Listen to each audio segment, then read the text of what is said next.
How to add picture in CapCut. Hello guys, this is Atticus and welcome back to another tutorial video.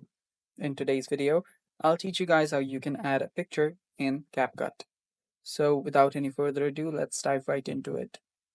So the first step is of course open up your CapCut. Then you can import a video or anything that you're working on your CapCut.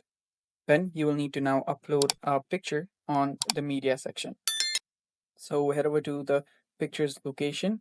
Then you can drag it and drop it on the media section on CapCut like this. And now simply leave it and there we go.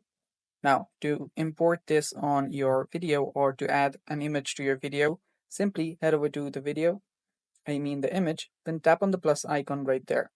Then it will get added. Besides this, you can also simply add it by dragging it and dropping it wherever you want. So the other way is you can actually just play around with its placement. You can add it on the front, you can add it on the back. Now, if you want to overlay this image, what you can do is you can simply drag it like this and drop it right above your video, and it will just get overlaid on the video. And that's one way of doing it. And yeah, you can now, if you want to, you can add it right between the video as well by using this split option right there. Then dragging the video right besides, dragging the image right besides the video, and there we go. And that's all for the video. Thanks for watching. Bye bye.